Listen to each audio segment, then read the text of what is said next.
নমস্কার, কেমন আছেন সবাই? চলে আসলাম নতুন আরও একটি ব্লগ নিয়ে। Welcome to your Akashjyoti channel. এখন প্রায় সকাল 7টা বাজে, বাসন মাজা হয়ে গেছে। এগুলো কালকে রাতের বাসি বাসন থাকে, সেগুলোই সকালে উঠে মেজে নিতে হয়। তো এবার এই জায়গাটাকেও একটুখানি ঝাড় দিয়ে নেব। ঝাড় দিয়ে সব পাতাগুলোকে একটু সাইড করে রেখে দেব। পেয়ারা গাছ আছে যেহেতু, কিছু কিছু পাতা এই উঠোনটায় পড়ে, উঠোনই বলতে পারেন। তো এই যে এই জায়গাটাকে এবার ভালো করে ঝাড় দিয়ে পরিষ্কার করে নেব। পাতাগুলো একটা সাইড করে সব রেখে দেব। ব্যাস, তারপর স্নান করার আগে ওগুলোকে একটা ট্রেতে করে তুলে ব্যাস ফেলে দিতে হবে। এখন আর হাত দেবো না, ঘরের যেহেতু অনেক কাজ বাকি। ওগুলোতে এখন হাত দিতে গেলে যেহেতু ড্রেনের গোড়াটায় একদম স্নান করতে হবে, তো এখন আর ওটায় হাত দেওয়ার দরকার নেই। যখন স্নান করার আগে একটুখানি ফেলে দিলেই হবে। আর ওই যে ড্রেনের গোড়ায় একটা পাইপ দেখতে পাচ্ছেন পিঙ্ক কালারের, ওটা বেসিনের পাইপ ছিল জানেন, কেটে ফেলেছে এই দূরে, তার জন্য ওটাকে পাল্টে নিতে হয়েছিল। তো ওটাকেও ফেলে দেব। কালকে সন্ধ্যার দিকে ওটাকে পাল্টানো হয়েছে। খুব মুশকিল হচ্ছিল কালকের দিনটা, কারণ পাইপটা যেহেতু কাটা ছিল, বেসিনে জল ফেলা যাচ্ছিল না, বাটিতে করে করে ফেলে সেটাকে বাইরে এসে ফেলতে হচ্ছিল। তো আজকে থেকে সেই অসুবিধাটা হবে না, কারণ বেসিনের পাইপটা পাল্টে ফেলা হয়েছে রাতেই। তো চলুন, এই জায়গাটা তো ঝাড় দেওয়া হয়ে গেছে, এখনও মা এসে পৌঁছায়নি। দাঁড়ান, সামনের ঘরের সামনের যে জায়গাটা সেটাকেও ধুইয়ে দিয়ে আসি। সকালে উঠে এই কাজগুলো করেই দিনটা, তারপর থেকে রান্না বলুন সব কিছু শুরু হয়। কিন্তু প্রথমে এই বাসন মাজা আর ঘরের পেছনের এই যে উঠোনটুকু আর সামনের উঠোনটুকু ঝাড় দেওয়ার কাজ থাকে। দাঁড়ান, এই জায়গাটা তো হয়ে গেছে, এই ঝাঁটাটা এখানে রেখে সামনের দিকে যাই। সামনে ঝাঁটা রাখাই থাকে, শুধু বালতি আর একটা মগ নিয়ে এসেছি। আপনাদের দাদাভাইয়ের জুতোটা বেশ সুন্দর, সামনেটা বেশ ঢাকা থাকে, পায়ে কোনো ধুলো ময়লা লাগবে না। তার জন্য ওর জুতোটাই সকালবেলা পরে ঝাড় দিই। বেলায় হলে তো এটা পরে কাজে চলে যাবে, তখন আর পাই না। কিন্তু এই সকালবেলাটুকুই যা পাই, আর আমি বেলার দিকে বাইরে খুব একটা এদিকে কাজেও আসি না, যা কাজ ওই দিকেই থাকে। তো যাই হোক, এখানে খুব পাতা পড়ে জানেন, তুলো গাছ আছে, তুলো গাছের জন্য এই যে লাল লাল সব পাতা হয়ে ঘরের সামনেটা এক হয়ে রয়েছে। রাস্তাটা এখন বড্ড ফাঁকা লাগছে, তাই না? একটু পর থেকে যখন বেলা হতে থাকবে, লোকজনের ভিড়ভাট্টাটা বাড়তে থাকবে। এখনও কম আছে, তো সকাল সকাল ওর জন্য ঝাড়টা দিয়ে নিচ্ছি। তাও অনেকের কাঁচা ধোয়া মেলা দেখা গেল, কালকে রাতেরও কাঁচা ছিল, সেগুলোও শুকায়নি, সেগুলোও তারা মেলে গেছে। ওই যে আমাদের দড়িটা দেখতে পাচ্ছেন ওইখানে, আকাশি কালারের চাদর, ওগুলো আমাদেরই দড়ি, কিন্তু পাশের সব মানুষেরাই মেলে, তাতে খুব একটা অসুবিধা হয় না। সবাই মিলেঝুলে কাজ করাই তো ভালো বলুন, পাশাপাশি থাকতে গেলে একটু মিলেঝুলে চলতে হয়। তো দাঁড়ান, এই যা সামনের উঠোনটা ঝাড় দেওয়া হয়ে গেছে, আগে ঝাড়াটাকে ধুয়ে রেখে দেবো, তারপর সামনেটায় জল ছিটিয়ে দেবো, তাহলে ধুলো ময়লাটা একটু কম উঠবে, নইলে এখানে গাড়ি ঘোড়া চলবে তো ধুলো ধুলো হয়ে যাবে। তো দাঁড়ান, এই যে ঝাড়াটাকে ধুয়ে এখানে সাইডে রেখে দেবো, জলটা ঝরে যাবে। আর জুতোগুলোকে সব সাইড করে নিয়েছি, দেখেছেন তক্তার ওপরে। রাত অবধি এই দিনের বেলা থেকে আবার পড়া শুরু করবে সবাই, তারপর ঘরের সামনে রেখে দেবে জানেন। যাই হোক, সকালবেলাটা তাও তো একটু সাইড করে রেখে, যেহেতু জল ঢল ঢালি, একটু সাইড করে রাখি, নইলে ভিজে যাবে তো জুতোগুলো, তাই না? তো এই যে ঘরের সামনেটাকে ধুয়ে নিলাম। এবার যে জায়গাটা উঠোন বলছি, ওই যে রাস্তায় আর কি, ওই জায়গাটাও ঝাড় দিয়ে নেব। ঘরের সামনেটা একটু পরিষ্কার পরিচ্ছন্ন থাকলে মনটাও ভালো থাকে। আর ঘর দোর তো পরিষ্কার রাখতেই হবে, কিন্তু এই ঘরের সামনেটুকু লোকজন দেখে বলবে না, নিট অ্যান্ড ক্লিন আছে। ভাবছি গোবর দেবো, পয়লা বৈশাখ তো এসেই গেছে। আজকে তার মধ্যে আবার নীল পুজো, মা নীল পুজোর উপোস করছে। আমি যেহেতু এটা ছেলে মেয়েদের হলে উপোস করতে হয়, সেহেতু আমি করছি না। মা উপোস আছে আমার বরমশাই আর বোনের জন্য। তো যাই হোক, আমার মা যে মানে আমার নিজের মা যে আছে, সেও উপোস আছে আমার জন্য, কারণ আমি একমাত্র মেয়ে, তো মাও উপোস আছে। তো যাই হোক, মা ফোন করেছিল, বলছিল কালকে উপোস থাকবে। শুনে বেশ ভালোই লাগছিল, আবার খারাপ লাগছিল। এই বছর প্রথম নীল পুজোয় মায়ের কাছে থাকবো না, সাবু মাখাটা খেতে পারবো না। তো যাই হোক, এই মা তো মাখবে, একটুখানি মিলেঝুলে ঘোলের স্বাদ, ওই দুধের স্বাদ ঘোলে মেটানোর ব্যাপার একটা আর কি।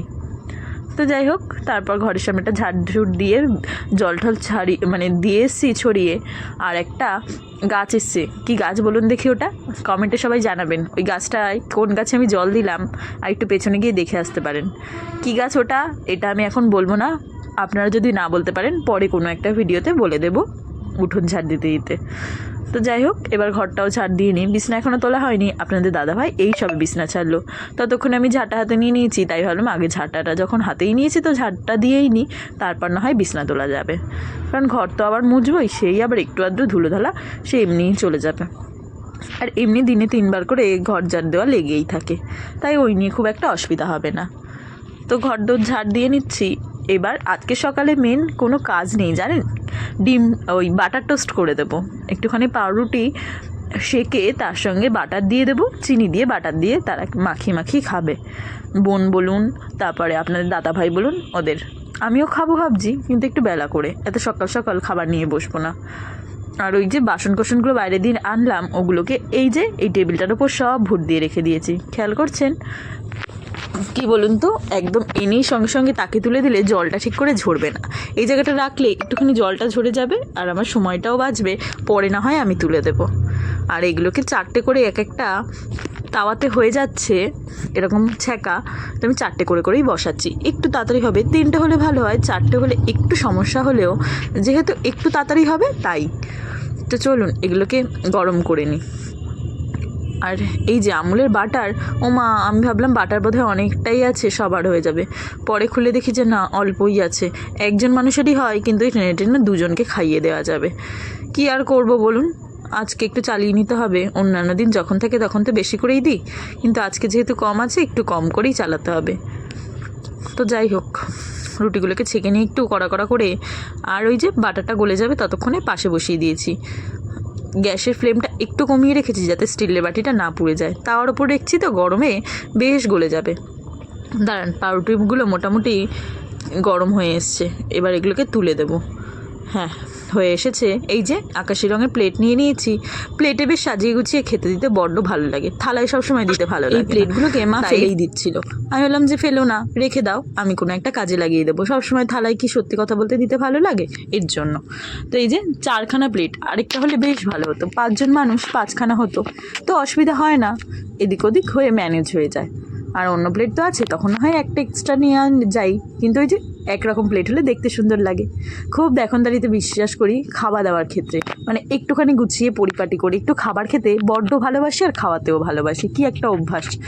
তো চলুন, এই যে বাটারটাও গরম হয়ে গেছে, এর পাশে চিনি কৌটোটা ওই টেবিলেই আছে, তো এটা দিয়ে আসি, ও মাখিয়ে মাখিয়ে খাবে। আর বোন যেহেতু এখন খাবে না, ওর রুটিটা গরম করলাম না, ওটা বেলায় করা যাবে এখন। সকাল সকাল তো আপনাদের দাদাভাই কাজে যাবে খেয়ে দে, তাই ওরটাই আগে করে দিলাম। নিন, সবার খাওয়া দাওয়া মোটামুটি হয়ে গেছে। ঘর দোর মুছে পরিষ্কার করে বিছনা টিছনা তুলে চলে এসেছি ঘরে, রান্নাঘরে বলতে পারেন। আজকে কোনো মাছ টাছ সেরকম আনেনি মা, যা ঘরে আছে তাই দিয়েই কিছু একটা করে নিতে বললো মা। তো কিছু একটা মানে আমার কাছে মানে বিশাল কিছু, মানে পুরো দায়িত্ব যখন আমার ওপর আজকে, যে তোর যা ইচ্ছা তুই রান্না কর, সেখানে একটুখানি ভালো মন্দ না করলে হবে? কিন্তু ওই যে মাছ নেই, কিছুই নেই, কিন্তু যা আছে ঘরে তাই দিয়েই কিছু একটা করব ভাবছি। দাঁড়ান, ওই যে কাঁচা টমেটো ছিল কয়েকটা ফ্রিজে, ভাগ্যিস ছিল, কাঁচা টমেটো আর আলু কেটে নিয়েছি। কাঁচা টমেটো দিয়ে আলু দিয়ে একটা তরকারির মতো করব, সবাই খেতে ভালোই বাসে জানেন বাড়িতে। মা যখন টমেটো ভাজা করতো তখনও ভালো লাগতো, কিন্তু সব কিছুই মোটামুটি বাটা সেদ্ধ এইসব করব, ভাজাও করব, কিন্তু একটা ঝোল মতো না করলে মানুষগুলো ভাত খাবে কী দিয়ে?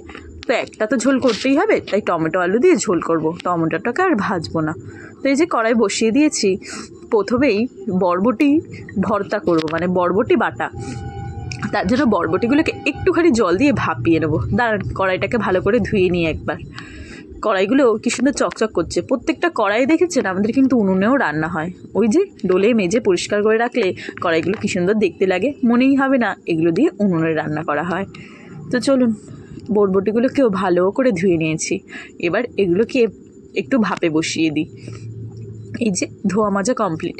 আর ওদিকে কেটে নিয়েছিলাম আম, একটা আম আমাদের পাশের বাড়ির জেঠি দিয়েছিল গাছের আম, তো সেটাকেই কেটে নিয়েছিলাম, একটুখানি চাটনি করব। মা আজকে খাবে না, খাওয়ার মধ্যে আজকে আমরা খাবো 4জন মানুষ। টমেটোটা একটু বেশিই কেটে ফেলেছিলাম, বুঝতে পারিনি জানেন, পরে তরকারি দেখেছি অনেকটা হয়ে গেছিলো। দাঁড়ান, টমেটোগুলোকে এবার ভালো করে একটু ঢেকে দিতে হবে, অল্প একটু জল দিয়ে দিই, কারণ ভাপে একটুখানি সেদ্ধ হবে, বেশি জলের প্রয়োজন নেই, অল্প করে দিলেই হবে। তাও পরে দেখলাম আরেকটু জল কম দেবো পরের বার থেকে, তাহলে আরও ভালো হবে, কারণ বরবটির জলটা ফেলে দেওয়া যাবে না, ওটাকে পুরো শুকিয়ে নিতে হবে, নইলে নাকি পানসা পানসা লাগে। দাঁড়ান, মা জিজ্ঞাসা করছিল এর মধ্যে যে কী রান্না করছিস, আমি বলছি বরবটি ভর্তা, মানে বরবটি বাটা। বলছে কি, এটা আবার কেমন খাবার? আমি বলছি খেয়ে তো দেখো একবার, আমি বানাচ্ছি। তো যাই হোক, মা বলছে তুই যা বানাবি তাই খাওয়া হবে, আমার কোনো ব্যাপার না, আমি তো আজকে খাবো না, তুই খাবি, তোর বাবা খাবে, তোর বোন খাবে, তোরই বর খাবে, তোরই সবাই খাবে। আমি বললাম ঠিক আছে, দেখছি আমি সবার মন মতোই রান্না করব। আর এই যে আমি দিয়ে দিয়েছিলাম আলু, আর আলু না, মিষ্টি আলু আর উচ্ছে সেদ্ধ ভাতের মধ্যে। ভাতটা নামিয়ে ফেলেছি এগুলো কাটাকুটি করতে করতে। এবার মিষ্টি আলুটাকে আর ওই যে উচ্ছেটাকে যখন ভাতটাকে ঢালবো তখন ওটাকে বের করে নেব।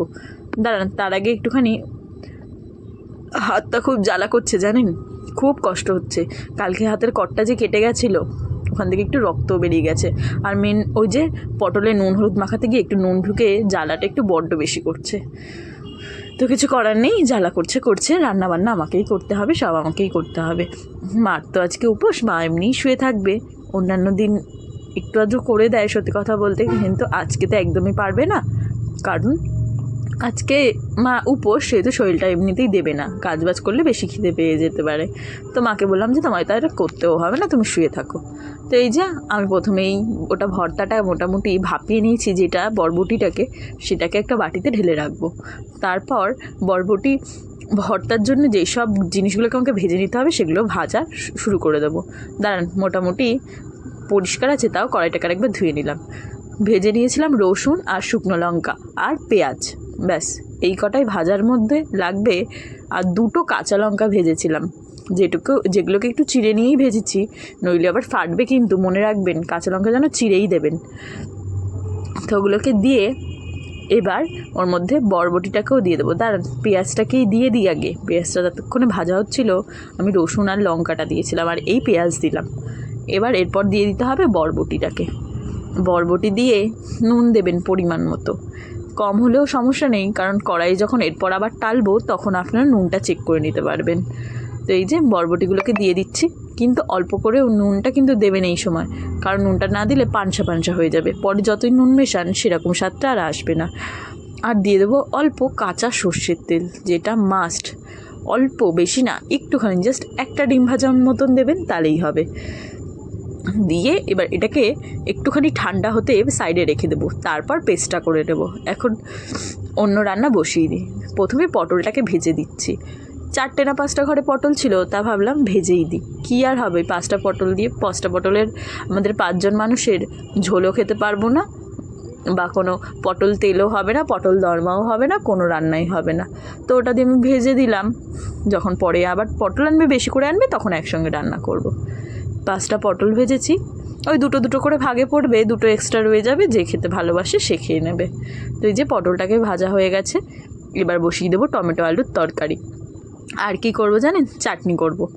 টমেটো আলুর তরকারির জন্য আলু আর টমেটোগুলোকে সব একসঙ্গে প্রথমে অল্প তেল দিয়ে ভালো করে নাড়িয়ে চাড়িয়ে নুন হলুদ দিয়ে ভাজবো হালকা 2-3 মিনিট। তারপর জল দিয়ে জিনিসটাকে ঢেকে রেখে দেবো, ব্যাস। জল দিয়ে ঢেকে রাখলেই ভালো করে যেটা ফুটে উঠবে। নুনটা কিন্তু পরিমাণ মতো ভালোই দেবেন, আর কয়েকটা কাঁচা লঙ্কা মাঝখান থেকে ফেরে ওর মধ্যে দিয়ে দেবেন, নইলে ঝাল হবে না। তো আর লঙ্কার গুঁড়ো টুড়ো কোনো কিছু ইউজ করবো না, যেহেতু এরমভাবেই করতে হবে।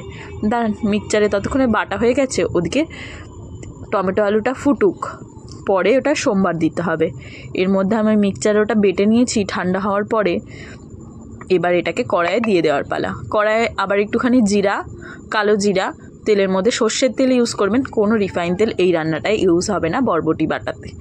এবার এটা দিয়ে দেব, এই যেটা করছি আর কি, মানে এই যে মিক্সচারটা যেটা বের করলাম এটার মধ্যে দিয়ে দেবো, ওই সর্ষের তেলের মধ্যে কালো জিরা ফোড়ন দিয়ে। আর একটা শুকনো লঙ্কা দিতেই পারেন ফোড়নে, কোনো সমস্যা নেই, আর না দিলেও কোনো ক্ষতি নেই, কারণ আপনারা আগে তো একটা শুকনো লঙ্কা দুটো ইউজ করেছেনই। এবার আলু আর টমেটোটাকে ওদিকে ঘেটে নিই, আর ওদিকে ওটাকেও নাড়াতে থাকি। আমার নুনটা পারফেক্ট আছে, তাই কড়াইতে তাওয়াতে আর নুন দেওয়ার কোনো প্রয়োজন নেই, মানে ওই বাটার আর নুন হলুদ এটার পরে দেখবো, সোমবার দেওয়ার পরে। টমেটো আলু সোমবারের পরেই দেখবো, এখন আর দেখবো না। আর বাটার যেটা করছি বরবটি বাটা, সেটা দেখে নিয়েছি, ওটাতে কোনো রকম কিছু লাগবে না, নুন ঠুন। আর একটু নুন আর একটু হলুদও দেবেন, যখন এটা ভাজা হবে তখন। আমি ইউজ করেছি হলুদটা, নুনটা দেবো না, কারণ নুনটা আমার পুরো পারফেক্ট আছে। মিক্সচারের সময় যেই নুনটা ইউজ করেছি পুরো একদম ঠিকঠাক। তো চলুন, এটা তো রেডি, এটাকে নামিয়ে নিই। দু রকম পদ কিন্তু গল্প করতে করতে হয়েই গেল, একটা বরবটি বাটা আর একটা পটল ভাজা, আর ওদিকে টমেটো আলুর তরকারিটাও সেদ্ধ হয়ে এসেছে। এবার ওটাকে সোমবার দিয়ে নেব। সোমবার বলতে সর্ষে আর শুকনো লঙ্কা সোমবার দিতে হবে। ওটাকে নামিয়ে যেমন ডাল ফোড়ন দিই, ডাল সোমবার দিই, ডাল ফোড়ন না ডাল সোমবার দিই, তেমনই সর্ষের তেল দেবো কড়াই, তার মধ্যে সর্ষে আর শুকনো লঙ্কাগুলোকে দেবো, শুকনো লঙ্কাগুলো ফাটিয়ে দেবেন অবশ্যই, দিয়ে সর্ষেগুলোকে ভালো করে একটা হাতা দিয়ে একটুখানি চেপে চেপে নেবেন যেন ওগুলো ফেটে যায়। ব্যাস, তারপর টমেটো আলুটাকে ঢেলে দেবেন ওই কড়ায়, দিয়ে আবার একটু ফুটিয়ে নেবেন। ফোটানো হয়ে গেলেই মোটামুটি রেডি হয়ে যাবে। আর নামানোর আগে নুন হলুদটা একটু চেক করে নেবেন। আমার তো সব ঠিকঠাকই ছিল, তাই আর দেখলাম না, চলুন নামিয়ে দিই। দেখেছিলাম ঠিকঠাক ছিল বলে আর দিইনি। এই যে অনেকটা তরকারি হয়েছে না, 4 জন মানুষ খেয়েও বেঁচে যাবে। আর এই যে এদিকে করে নিলাম আমের চাটনি, ওই তাওয়াটাতেই যেটাতে আমি বরবটি বাটা করেছিলাম। আমের চাটনিতে অনেকটা পরিমাণে 2 মুঠ মতো চিনি দিয়েছিলাম জানেন, তাও কিন্তু খুব একটা মানে মিষ্টি মিষ্টি হয়ে যায়নি, টক মিষ্টিটার ব্যালেন্সে ছিল। তো চলুন, আর ওই যে বলেছিলাম উচ্ছে মাখা আর মিষ্টি আলু মাখা, ওর মধ্যে সর্ষের তেল, নুন, কাঁচা লঙ্কা দিয়ে ভালো করে মেখে নেব। আর ভাতটাকেও ঢেলে নিয়েছি। এবার এটাকে মাখা হয়ে গেলে রেখে দিয়ে আসবো, আর বাসন কোসন নিয়ে বসতে হবে। বেশি বাসন বেরায় না আমার, এই একটা ভালো, কয়েকটা বাসনেই রান্না পুরো আমি করে ফেলতে পারি। ওই বেরোলে একটা হাঁড়ি, 2টো কড়াই আর 3-4টে বাসন, এর বেশি আমার কোনো দিনই বেরায় না। জানি না, আমি বাসন দিয়ে সেই বাসনে রাখতেই পছন্দ করি জিনিসপত্র, অত বাসন এক গাদা বের করে আমি কাজ করতে পারি না। তো চলুন, মাখাটা আপনাদের সাথে গল্প করতে করতে হয়ে গেছে, এবার বাসন কোসন মেজে নিই। তো ভিডিওটা এখানেই শেষ করছি, দেখা হবে নতুন একটা ভিডিওতে। ততক্ষণের জন্য আপনারা সুস্থ থাকবেন, ভালো থাকবেন, লাইক কমেন্ট সাবস্ক্রাইব করে যেতে ভুলবেন না। সাবস্ক্রাইব করলে নতুন ভিডিও নোটিফিকেশান আপনাদের কাছে পৌঁছে যাবে।